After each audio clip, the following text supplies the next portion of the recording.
Bueno, también de nuestra parte, muy bienvenidos, bienvenidas. Estamos muy contentos de poder realizar esa charla de hoy. Estamos juntos con Jorge Millán, acá está, en nuestra institución, y contamos un poco de qué se trata hoy. Vamos a analizar más bien o hablar sobre la Alemania entre 1989 y 1990, casi un año en que se produce activamente la reunificación alemana y que empalma, que tiene como objetivo el 13 de octubre, en el día en que se lleva a cabo y entra en vigor la reunificación alemana. Empieza Jorge y después sigo yo, y al final estamos también muy contentos de nombrar los ganadores del certamen literario que se realizó en este año por segunda vez.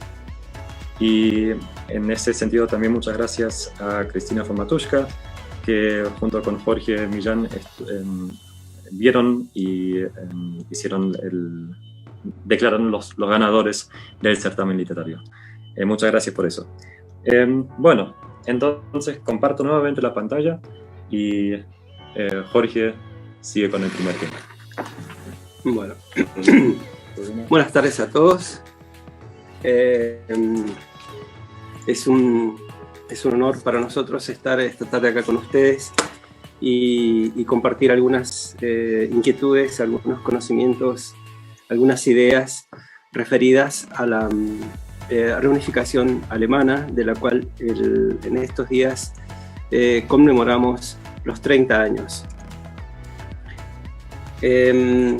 Con tal motivo hemos preparado una presentación PowerPoint que se llama Wiedervereinigung aktuell, es decir, intenta hacer un update de lo que ha pasado en los últimos 30 años, pero necesariamente tenemos que hacer un poco de historia.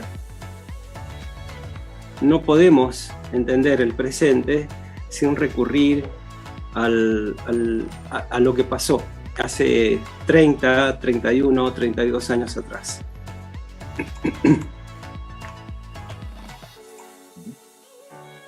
Bueno, terminada la Segunda Guerra Mundial, el territorio de Alemania fue dividido en 4 sectores. ¿Dónde está mi micrófono? Acá, y acá está tu pantalla. Bueno. El sector soviético, en rojo, el sector británico, el sector francés y el sector perteneciente o bajo la administración de los Estados Unidos. Eso en el año 1945. Pero no tardaron en surgir dificultades, diferencias, sobre todo en cuanto al manejo de la economía del territorio que estaba siendo ocupado. De tal manera que la Unión Soviética dijo, bueno, nosotros vamos a gobernar y vamos a controlar, incluso económicamente, no solo políticamente y militarmente, nuestro sector. Entonces ahí es cuando se produce la división de Alemania en la Alemania oriental y en la occidental. La oriental se llamó República Democrática Alemana y el sector occidental, República Federal de Alemania, con capital en Bonn, y el otro sector con la capital en Berlín. También se produce la división de Berlín en un sector occidental y en un sector oriental bajo distintas administraciones. Ahora bien, el 13 de agosto del año 1961 comenzó la construcción del muro de Berlín, el muro de la vergüenza, como era también denominado. Esa noche, soldados y policías de la Alemania oriental salieron a las calles a reclutar civiles para que colaboraran en la construcción del muro. Ese muro tenía una razón de ser, ya que los alemanes orientales carecían de libertad de movimiento y tampoco, bueno, eran controlados también por la Stasi, era un estado prácticamente policíaco, una dictadura, un estado totalitario, un estado autoritario, de tal manera que si bien tenían asegurada la vivienda, la salud, la educación, etcétera, las necesidades básicas, carecían de libertad de pensamiento, libertad de expresión y libertad de movimiento. Eso empezó a motivar que en esos años se produjera un importante éxodo que fue cuantificado en aproximadamente 3 millones de alemanes orientales que escaparon o que simplemente se trasladaron a la República Federal de Alemania. De ahí que el gobierno alemán oriental decidió la construcción del muro para impedir esas fugas, esos traslados. Tengan en cuenta que la población que más se estaba trasladando al sector occidental eran personas jóvenes, eran personas altamente cualificadas, con profesiones y estudios, de tal manera que eso significaba para la República Democrática Alemana una considerable pérdida. Ahí pueden ver en esta imagen cómo el muro dividía de una manera, yo diría, vergonzosa la ciudad. Podemos pasar a la siguiente imagen. Bueno, ahí tienen el Berlín dividida, 160 kilómetros. No en todos los sectores tenía el mismo ancho o el mismo alto el muro. Tal vez en otra presentación, en otra oportunidad, podemos hacer un mayor, explayarnos más en este tema. Pasamos a la siguiente. Ahí pueden ver un sector, un monumento emblemático de Berlín, que es la Puerta de Brandenburgo, con su famosísima cuadriga en la parte superior. Ahí lindero está el Zoologischer Garten. Todo ese sector hoy está ocupado por la Embajada Británica, la Embajada de los Estados Unidos, bueno, y por edificios oficiales. Para que ustedes vean cómo el muro era un lamentable testimonio de lo que el hombre es capaz de hacer a veces. El 9 de noviembre del año 1969 se produce la caída del muro de Berlín. Pero eso no fue de un día para otro, sino que fue todo un proceso que ya venía de antes. Los alemanes orientales, al no poder traspasar el muro de Berlín, empezaron a trasladarse a la República Checoslovaca y a Hungría. Entonces empezaron a ocupar, por ejemplo, en esos meses ocuparon los jardines de la Embajada de la República Federal de Alemania en Praga. Allí fue a visitarlos Hans Dietrich Genscher, que era el Außenminister, el ministro de Relaciones Exteriores de Alemania Federal, y les anunció con gran emoción para los refugiados, les anunció que podían viajar, que iban a poder viajar a Alemania Federal. Y así fue, viajaron en tren. Tal era la emoción de los refugiados allí en la embajada alemana en Praga, que el discurso de Hans Dietrich Genscher fue interrumpido por silbidos, vítores y aplausos y gritos de emoción. No lo podían creer. No podían creer los alemanes orientales que iban a poder viajar, iban a poder trasladarse al sector federal.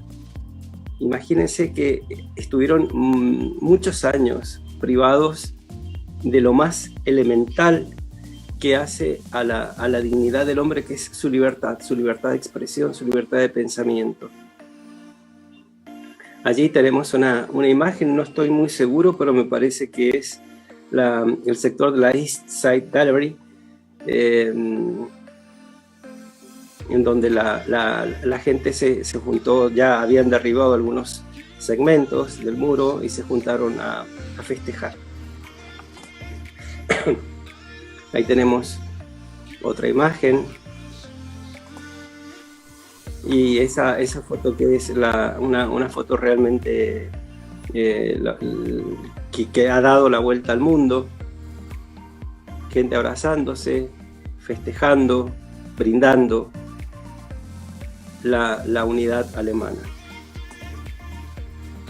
Ahora bien, ¿qué pasó entre el 9 de noviembre de 1989, el día que cae el muro, y el 3 de octubre de 1990? En mayo de 1990, en la República Democrática Alemana todavía no se sabía que el 3 de octubre de ese año iba a tener lugar la unificación. De tal manera que la vida transcurrió con bastante normalidad. Se celebraron en el mes de mayo las primeras elecciones libres en la RDA, y se estaba pensando también en una reforma constitucional, adaptando la constitución, la Verfassung que ellos tenían, a los principios democráticos. Tuvieron lugar ingentes reuniones entre el canciller, el Bundeskanzler Helmut Kohl, fallecido en 2017, y por el entonces presidente de la Unión Soviética, Mikhail Gorbachev.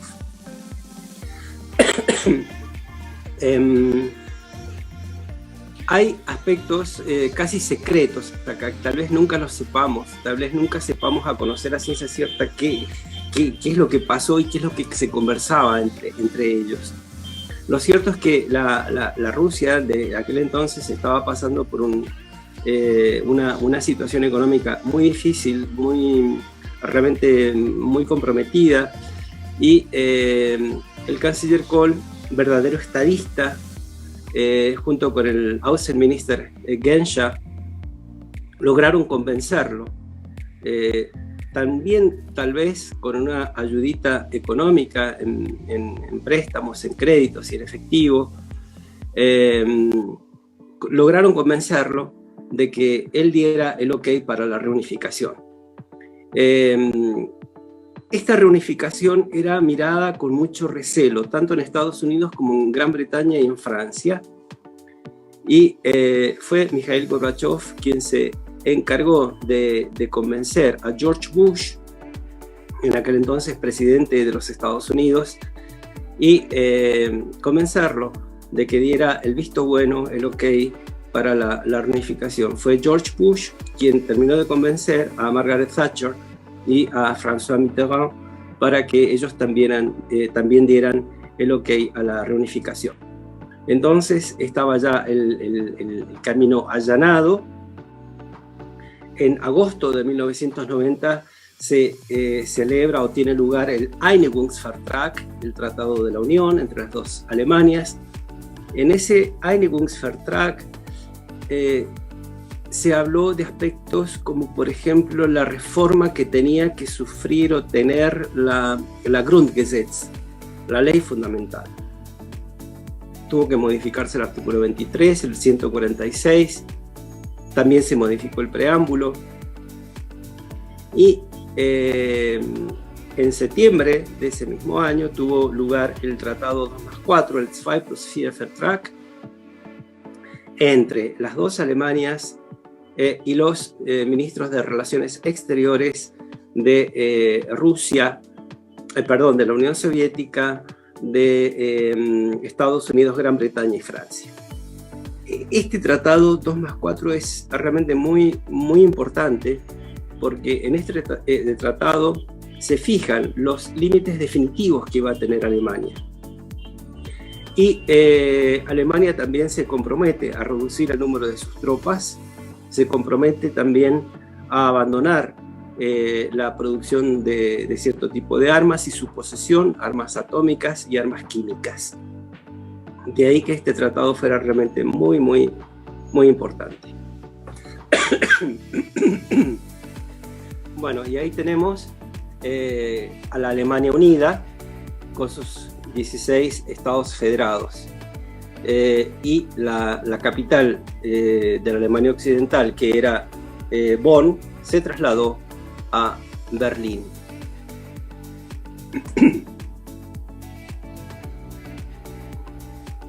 Bueno, vamos a hacer una pequeña referencia a la ley fundamental, a la Grundgesetz. ¿Por qué se llama ley fundamental y no se llama constitución? Los padres de la patria, padres y madres de la patria de la Alemania, así como hoy la conocemos, un país democrático, defensor de los derechos humanos, que colabora con países en desarrollo, que es fundamentalmente un país defensor de los derechos humanos a nivel mundial. Esa ley fundamental no se llamó Constitución porque los padres y madres de la Carta Magna alemana estaban pensando que era una ley, una norma provisoria, que no iba a ser de ninguna manera definitiva, como sí fue o como pretendió ser la Constitución de la RDA. De tal manera que tanto en el preámbulo de la ley fundamental alemana como en el artículo 23 y en el artículo 146 se hacía referencia al pueblo alemán, a que algún día los otros estados federados iban a ser parte también de esa Alemania. Yo quisiera leer, le voy a pedir a Nico que lo lea, solamente el preámbulo, no la parte en alemán, solamente el preámbulo. ¿Dónde empieza la parte de español? Ahí. Bien. Consciente de su responsabilidad ante Dios y ante los hombres, y animado de la voluntad de preservar su unidad nacional y política y de servir a la paz del mundo como miembro de igualdad de derechos en una Europa libre, el pueblo alemán ha decidido en los estados, y nombra los 16 estados, y en virtud de su potestad constituyente, otorgar la presente ley fundamental de la República Federal Alemana a fin de conferir a la vida política un nuevo ordenamiento por un periodo transitorio. Ha actuado, además, en nombre de los alemanes a quienes estaba impedido participar. Eso lo decís vos. No, está bien.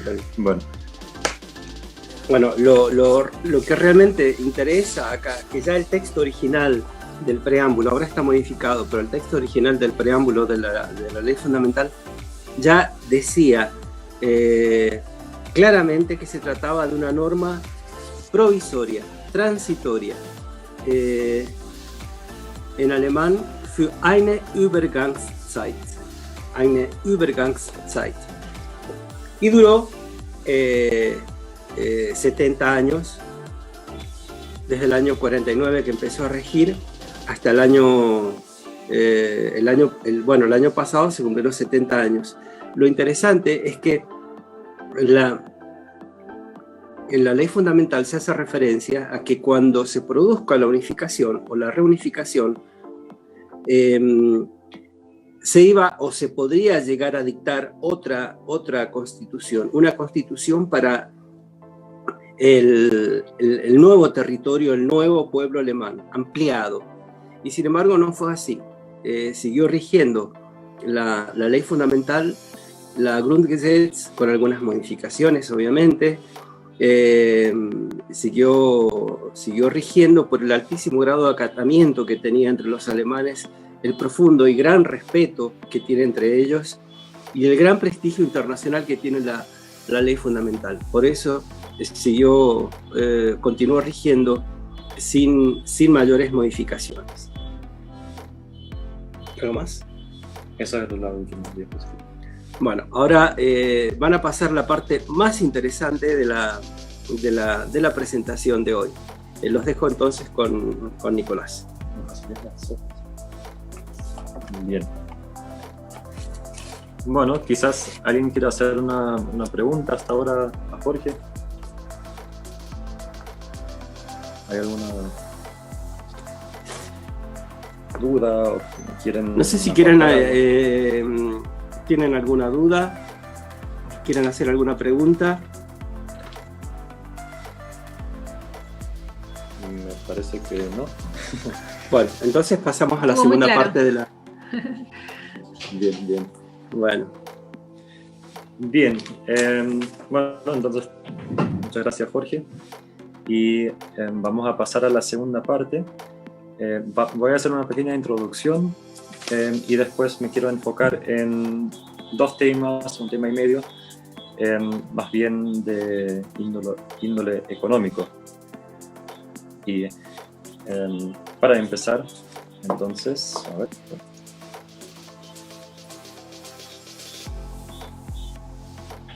Acá. Sí.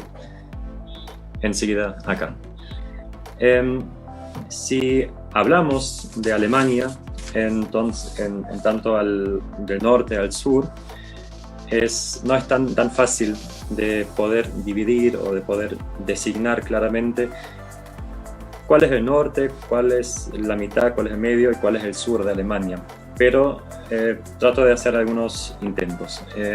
Acá sería una de las posibles divisiones, que sería acá Norddeutschland con las tres provincias de Mecklenburg-Vorpommern, Niedersachsen y Schleswig-Holstein, que se identifican porque son los tres estados federados que tienen costa. Después la parte de medio, Mitteldeutschland, que abarca la mayoría de los estados federados, si es que lo dividimos de esa forma. Y el sur de Alemania, y eso quizás es la designación más clara, que el sur sí se reconoce que Baviera y Baden-Württemberg, esos dos estados, son el sur de Alemania. Pero si vemos el punto más septentrional de Baviera y pasamos un poco al lado acá, entonces Rheinland-Pfalz y Saarland, esas dos provincias, están a la misma altura geográficamente y no se designa o no se llama el sur de Alemania. Hago un segundo intento, que otra división que sería por los canales y por los canales de comunicación público. Tenemos por un lado el Norddeutscher Rundfunk, que también está presente en tres estados con costa. El Mitteldeutscher Rundfunk, que está en el medio y abarca 3 estados. Después el Westdeutscher Rundfunk, ahí ya también viene otro punto cardinal, que es el oeste. Y el Südwestrundfunk, que es el suroeste, con Baden-Württemberg y Rheinland-Pfalz. Ahí pueden ver que faltan algunas provincias o algunos estados como Saarland, Baviera, Brandenburg, Berlin y Hessen, que son los estados federados que tienen su propia institución radial, el Bayerischer Rundfunk, el Hessischer Rundfunk, etc. Y si ahora no conocen esa división, están sin GPS en Alemania, van por auto y no saben si se encuentran actualmente en el norte o en el sur de Alemania, se fijan a lo mejor en los carteles. Si ven este cartel del supermercado Aldi, están en el norte, o si encuentran el Aldi Süd cartel, entonces están en el sur. Lo preparé como un pequeño chiste, pero en realidad es una división bastante lógica. Es una cadena dos cadenas de supermercado que fue encabezado por 2 hermanos y se dividieron realmente Alemania en 2. Entonces pueden ver que la separación o la división entre el norte, el sur, el oeste, o sea, la parte mediana alemana, no está muy clara. A comparación que cuando hablamos del este alemán y del oeste alemán. porque acá tenemos realmente las partes que antes pertenecían a la República Democrática Alemana y la parte occidental que perteneció y que pertenece todavía a la República Federal Alemana. Entonces, cuando uno habla de Ostdeutschland o Westdeutschland, está claro a qué zona geográfica se refiere. Y tiene otros nombres, otras designaciones, por ejemplo, die neuen Bundesländer, los estados federados nuevos o antiguos, nuevos porque recién pasan a ser parte de la República Federal Alemana en 1990, después de la reunificación. También se habla en sentidos más familiares del este y del oeste, o también, como recién ya lo hice, hablando de la ex-RDA, cuando hablamos también del territorio del este. En esta presentación voy a quizás cambiar algunas veces ese término. Voy a hablar de la RDA cuando hablo de aquel entonces, cuando realmente fue la República Democrática Alemana, o hablo del oeste alemán. Entonces, saben a qué me refiero. Esa división no la podemos ver solamente en el gráfico anterior o en la teoría, sino también en gráficos, en estadísticas. Así, encontramos en esta primera estadística la denominación religiosa en Alemania y podemos ver las partes amarillas, que es la denominación católica, o las partes violetas, que serían las partes en la cual la mayoría de la población se denomina protestante. Y claramente, justo el territorio de la ex-RDA, que es verde y no tiene ninguna denominación religiosa. O sea, la mayoría de la población no tiene denominación religiosa. Después, los siguientes dos que vemos, el azul y el violeta también, hacen referencia a las elecciones parlamentarias de la Unión Europea del año pasado y muestran la cantidad, la proporción de votos que ha obtenido, por ejemplo, el AfD, que lo ubicamos en el panorama político en la extrema derecha, y el siguiente gráfico, el más violeta, que también hace referencia a la misma elección del año pasado, pero en este caso vemos la izquierda que se mueve al margen realmente de la izquierda y que también tiene representación en el Parlamento, en el Bundestag. Las próximas dos estadísticas hacen referencia, por un lado, al ingreso disponible por habitante. Es un gráfico del 2012. ¿Qué es el ingreso disponible por habitante? Es prácticamente, en palabras simples, lo que te queda para ahorrar. Sería sumando los servicios sociales y el sueldo, el ingreso, y sacando de ese monto entonces todos los gastos que uno tiene, que pueden ser los seguros médicos, vivienda, alimentación, etc. Y lo que queda es entonces el ingreso disponible. Y podemos ver que en la parte occidental es proporcionalmente también mayor que en la parte oriental. Y por último, es bastante interesante la cantidad proporcional de los niños que están en una guardería. Y eso es algo que se ha mantenido hasta hoy. La guardería de niños era muy usada en la República Democrática Alemana y se ha mantenido hasta hoy. Tenía la simple razón de que las mujeres también pudieran trabajar y no tener que ocuparse todo el día de los hijos, y podemos ver que hoy en día sigue siendo también mayor la proporción de niños, o la cantidad proporcional de niños en guarderías en el este. Bien, entonces quiero hacer ahora mostrar o hablar de dos aspectos, que uno tiene que ver más que nada de un aspecto económico y después de un aspecto social. Acá vemos una foto, enseguida se va a mostrar. Acá.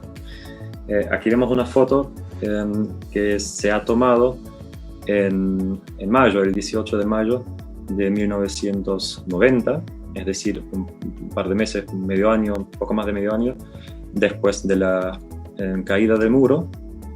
Y acá vemos la firma del primer contrato a nivel estatal que se firmó entre la República Democrática Alemana y la República Federal Alemana.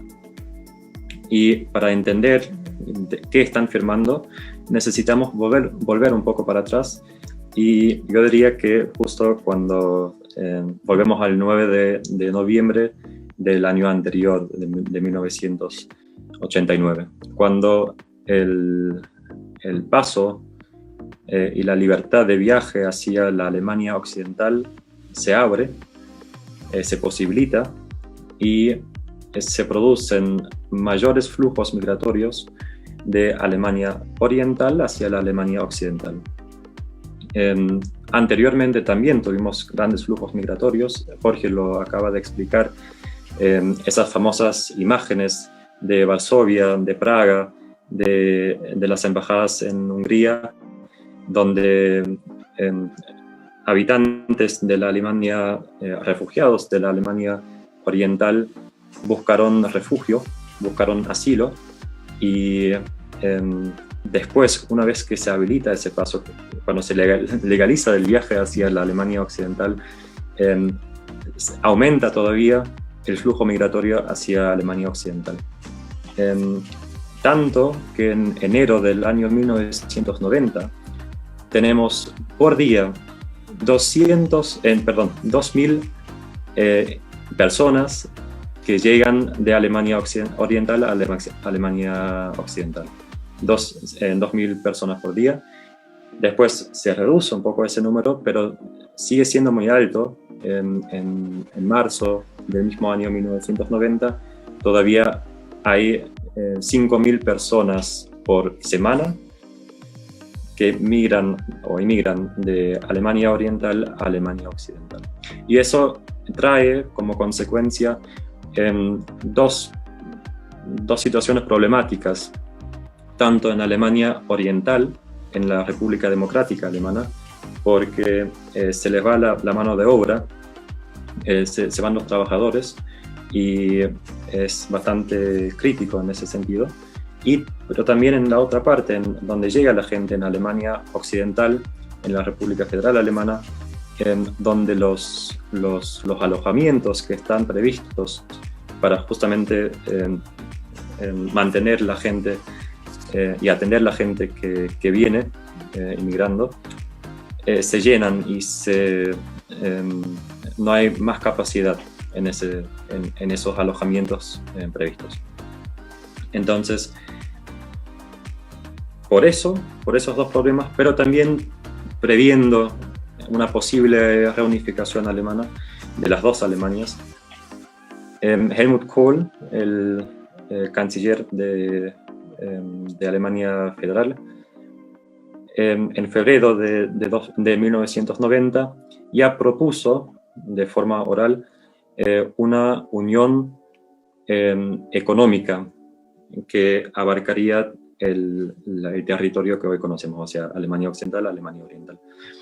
Y se realiza el 18 de mayo, entonces en el momento en que se sacó esa foto, el día en que se sacó esa foto, y se acuerda la unión monetaria, económica y social. Esos tres pilares.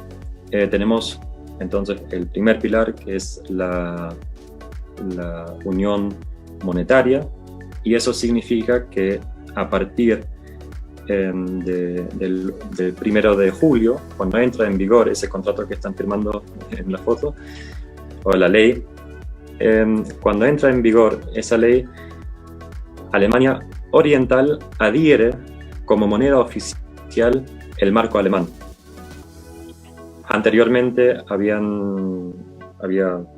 se había manejado con el marco de la RDA, así se llamaba, y a partir de 1 de julio, entonces pagaron con el marco alemán. Y acá vemos una foto donde los habitantes de la República Democrática Alemana están haciendo fila ante el banco para poder cambiar sus monedas hacia la nueva moneda oficial, que es el marco alemán. Después el segundo pilar, que es el pilar de la Unión Económica, era un paso complicado, diría, porque había que hacer la transición de un mercado de planificación o de una economía de planificación hacia una economía social de mercado. Anteriormente, casi la totalidad de las empresas, de los emprendimientos que estaban ubicados en la República Democrática Alemana, pertenecían al Estado. Y de repente se abre, es un cierre lógico, porque si la moneda del marco alemán empieza a circular en el territorio de la República Democrática Alemana, entonces también la economía tiene que adherirse, tiene que sincronizarse. Y después el tercer pilar, que es el pilar de la Unión Social, que hace referencia al sistema de los seguros sociales. Entonces, a partir de ese momento está regulado el seguro social, el seguro médico, el derecho a recibir una jubilación, y también un seguro ante un posible desempleo. Entonces, a partir de ese momento, los habitantes de la República Democrática Alemana de repente mantienen o obtienen una gran cantidad de derechos que anteriormente no habían conocido o no habían tenido. Bien, en tanto al segundo pilar, a la estructura económica, quiero hacer mencionar la Treuhandanstalt, que sería la institución de administración fiduciaria que nació que se fundó el 16 de julio de 1990, es decir, 2 semanas después de que entre en vigor ese contrato, ese acuerdo de la Unión Monetaria, Económica y Social. Y eso se llama Treuhandanstalt en alemán, y trabaja entonces a partir de esa fecha hasta el 1994. En un primer tiempo está en las manos del gabinete de la República Democrática Alemana hasta el 3 de octubre, cuando se reunifican las dos Alemanias, y después pasa a ser una institución oficial del Estado federal, y está en las manos o está debajo del control del Ministerio de Finanzas, del Ministerio Federal de Finanzas. ¿Cuál fue la tarea de esa institución, Treuhandanstalt? Fue prácticamente lo que acabo de mencionar, que hacer la transición de un mercado de planificación hacia un mercado social, hacia una economía social de mercado. Se encargó de analizar 8.500 empresas y emprendimientos para ver en qué estado están, si se pueden privatizar, si se pueden sanear, o si no hay chance para esas empresas y esos emprendimientos, y que llevaron a cabo la clausuración de esos emprendimientos. A causa de esa política de 4 años y esa reestructuración, hubo mucho desempleo, porque la gente que anteriormente estaban trabajando en una empresa que de repente fue privatizada y estaba como fin principal entonces el el objetivo económico y ya no otros objetivos, sino solamente el fin lucrativo, o si directamente clausuró la empresa en la cual una persona trabajó. Entonces, a partir de ahí, aumentó el desempleo en la Alemania oriental. Que al otro lado, o sea, es como un círculo vicioso, porque cuando llega el gran desempleo, emigra a la parte occidental y trata su suerte en esa parte. Eso un poco de la Treuhandanstalt, cómo fue el sistema de reestructuración, y bien, un pequeño gráfico también donde vemos el desempleo en Alemania Oriental arriba y Alemania Occidental abajo. Lo que se puede analizar acá es que se están acercando los porcentajes, que hoy en día es la brecha entre el desempleo de la parte occidental y la parte oriental es mucho menor que hace 20, 30 años atrás. Bien, y quedamos un poco con la... ¿Quieres decirlo? Después. Ahora, sí creo. Bueno. Jorge dice algo. Es muy importante para los amantes de la cultura alemana contar con un ejemplar de la ley fundamental. La pueden conseguir gratuitamente en la página del Bundestag, bundestag.de, y la van a recibir gratuitamente en su domicilio. Hay otra cosa que yo les quería decir, es muy... ¿Cómo? Voy a seguir. Ah, pensé que habías terminado. No, eso fue el espacio publicitario. Bien, seguimos entonces con un pequeño tema, unas estadísticas, unos números para también entender un poco la situación actual, y que hace referencia a la migración. La migración de la parte oriental hacia la parte occidental no ha terminado con los primeros años de la reunificación, sino que también hoy podemos ver que hay mayores flujos migratorios, que se llama la migración interna de Alemania Oriental hacia la parte occidental.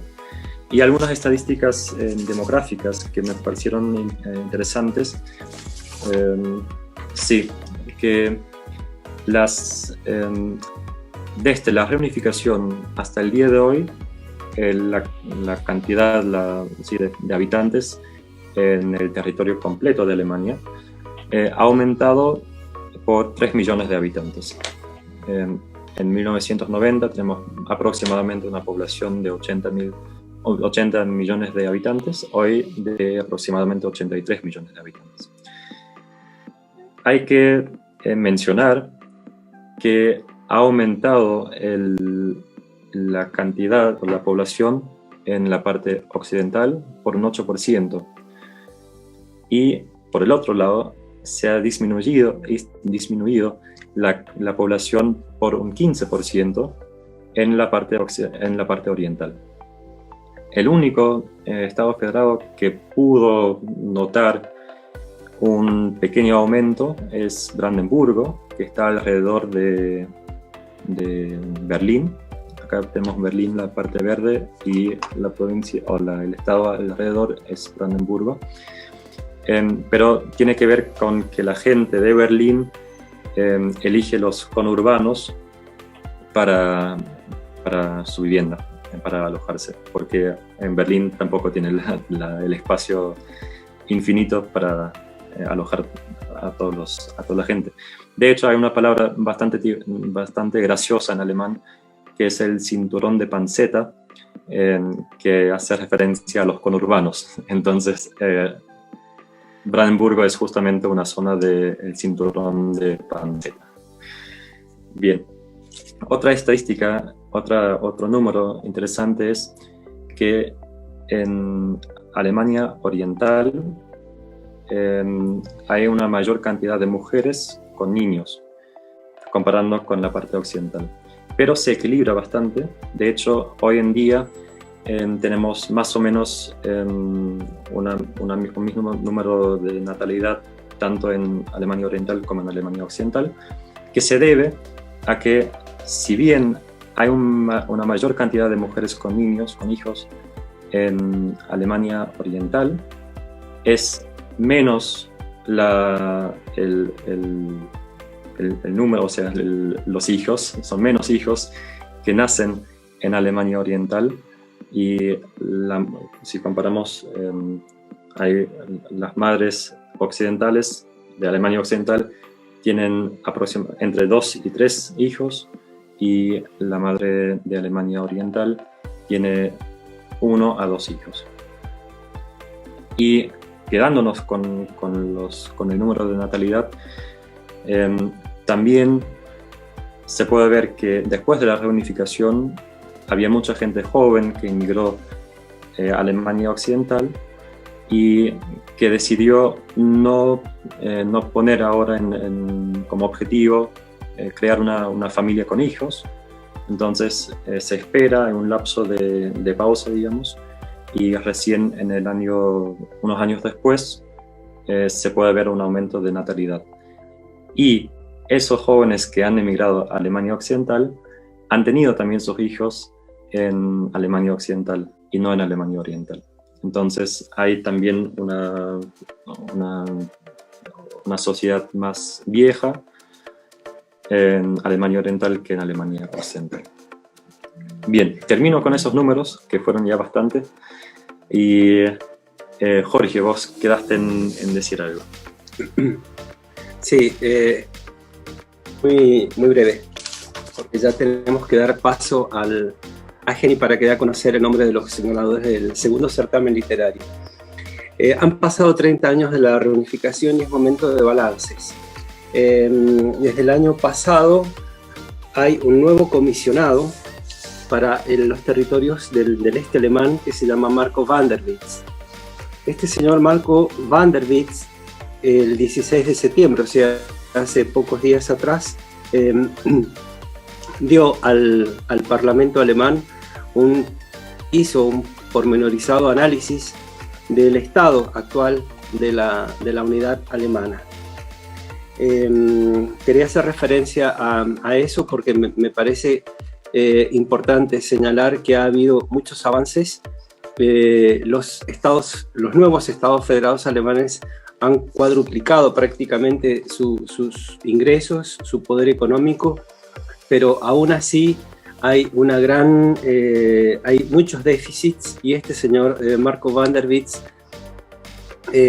fue muy honesto, muy claro en ese sentido. Queda mucho por hacer todavía. Ya el año pasado, para esta época, la canciller Merkel dijo que hacía falta por lo menos 10 años más para que los nuevos estados federados alcanzaran el nivel de los antiguos estados. A ciencia cierta no se sabe cuánto tiempo va a pasar. Lo cierto es que queda mucho por hacer, pero es mucho lo que se ha conseguido, es mucho lo que se ha logrado, a pesar de que algunos alemanes orientales miran a la reunificación con cierta decepción, que no era lo que ellos esperaban, o tal vez no se dieron las cosas en el tiempo que ellos necesitaban. Una pregunta, sí. Pero hay varias preguntas. A ver. Buenas tardes, una consulta. Te la leo. Así como en Berlín hubo un muro de la vergüenza, a nivel país no hubo algo similar en aquel entonces. Bien. Me permito de responderlo. Sí. Acá vemos todavía la diapositiva, ¿no? Y si bien el muro de Berlín es lo más famoso, lo más conocido, sí, hubo una franja de control de frontera, justamente ahí, o sea, ahí donde se separan las dos Alemanias. A ver si tengo el mouse acá, o sea, acá entre la parte oriental y la parte occidental. también hubo control, o sea, no solamente, obviamente no era un problema, un muro que estuvo alrededor de Berlín, sino también ahí. De hecho, no, o sea, acá no se ve muy bien, pero lo que hicieron en Berlín es encerrar a la parte occidental. Entonces la Alemania oriental, a ver si acá más o menos hubo, si ven el mouse, acá más o menos estuvo el muro de Berlín, acá por la mitad. Entonces lo que hicieron era un círculo alrededor de la parte de los aliados de Francia, Gran Bretaña y Estados Unidos. Eso significa,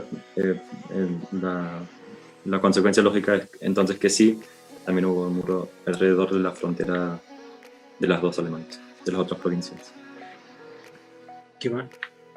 Y eso fue la única pregunta. Bueno, bien, nos despedimos.